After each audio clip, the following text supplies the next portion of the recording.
श्री सद्गुरु महाराज की जय। वंदो गुरुपद कंज कृपा सिंधु नरूप हरि महामोह तम पुन जासु वचन रवि कर निकर। मेरा मुझ में कुछ नहीं, जो कुछ है सब तोर, तेरा तुझको सौंप के क्या लागेगा मोर। हे गुरु, संत में ही उपदेशामृत का गुरु महाराज का प्रवचन का 33वां प्रवचन। अन्न को ब्रह्म कहते हैं। गुरु महाराज जी कहते हैं कि अन्न को ब्रह्म कहते हैं। प्यारे लोगों, अपने शरीर में और हृदय में बल हो तो आप कुछ कर सकते हैं। यदि शारीरिक बल को कम समझिए तो आपके हृदय में भी बल कम होगा। शरीर में बल होता है खाने से। केवल पौष्टिक दवाओं का सेवन करें और अन्न नहीं खाएं तो औषधि क्या कर सकेगी। इसलिए दोनों चाहिए। भोजन के लिए अन्न की आवश्यकता होती है और अन्न के लिए परिश्रम की आवश्यकता होती है। संसार का पथ और परलोक का पथ, दोनों पथ देने वाला अन्न है। इसलिए अन्न को ब्रह्म कहते हैं। अन्न के बारे में उपनिषद की एक कथा है।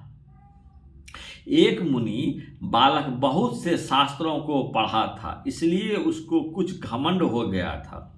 जब अपने पिता के सामने भी अपना घमंड दिखाया तो मुनि ने कहा, तुम 1 सप्ताह तक उपवास करो। 7 दिनों तक उपवास करके जब मुनि बालक पिता के सामने आया तो पिता ने प्रश्न पूछना शुरू किया, कहो अमुक शास्त्र में क्या लिखा है। मुनि बालक ने कहा, पिताजी, मुझे अभी भूख के मारे शास्त्र की कोई बात याद नहीं आती। मैं उत्तर देने में असमर्थ हूँ। मुनि ने कहा, जाओ पहले भोजन करके आओ, तब बात करूँगा। मुनि बालक जब भोजन करके आया तो पिता के पूछने पर सब प्रश्नों के उत्तर देने लगा। मुनि ने कहा, देखो यही है अन्न ब्रह्म। जब तक तुम भूखे थे तो शास्त्रों की बातें तुमको स्मरण में नहीं आती थी।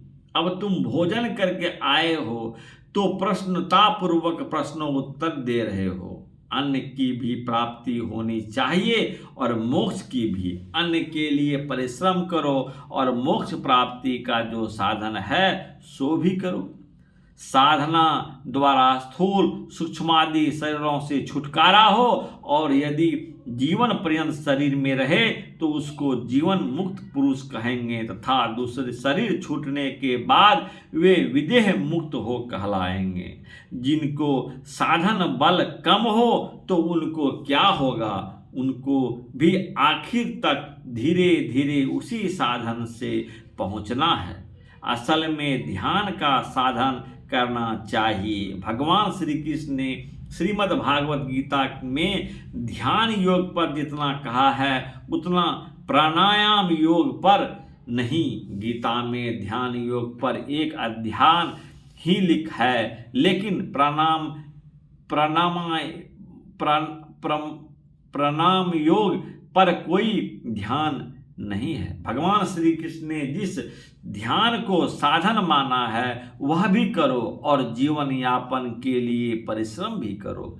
एक ही पक्ष में रहने से कम काम नहीं चलेगा, इसलिए दोनों बराबर करो।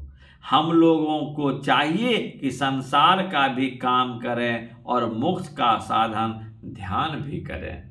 इस तरह जीवन सुख से बीतेगा। यदि एक जन्म में पूरा नहीं होगा तो दूसरे तीसरे किसी न किसी जन्म में यह मोक्ष का साधन पूरा होकर ही रहेगा। तब संसार चक्र से छुटकारा हो जाएगा। वह जब तक संसार में रहेगा सुखी रहेगा। इसलिए संसार का साधन और परलोक का साधन दोनों साधन होना चाहिए, नहीं तो काम नहीं चलेगा। यह प्रवचन दिनांक 5/4/1989 काशी ईस्वी को बिहार राजचंद्र भागलपुर नगर के श्री गंगा तट स्थित कुप्पा घाट आश्रम के सत्संग हॉल साप्ताहिक सत्संग के अवसर पर हुआ। सुक्तिकरण।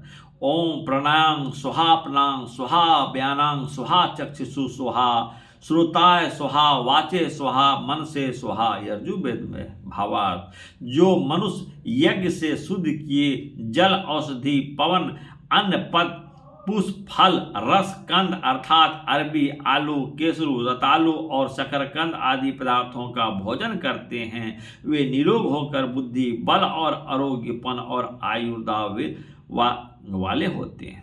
ओम शिक्षति परिशिक्षा श्रुति रक्तंग पुरीति च सुराये भ्रुवे मंदे किंतवा वदति किंतवा। यजुर्वेद में जो अन्नादि को पवित्र कर संस्कारित कर उत्तम रसों से युक्त उसके आहार विहार से खाते पीते हैं, वे बहुत सुख को प्राप्त होते हैं। जो मूढ़ता से ऐसा नहीं करता वह बल बुद्धिहीन हो निरंतर दुख को भोगता है। श्री सद्गुरु महाराज की जय। प्यारे भाइयों, यदि आप लोगों को गुरु महाराज का प्रवचन हम नित्य प्रतिदिन आप लोगों को इस चैनल के माध्यम से सुनवाते हैं, यदि अच्छा लगे तो ज़रूर इसको सब्सक्राइब करें, फॉलो करें और एक दूसरे को शेयर भी करें। हे गुरु, श्री सद्गुरु महाराज की जय।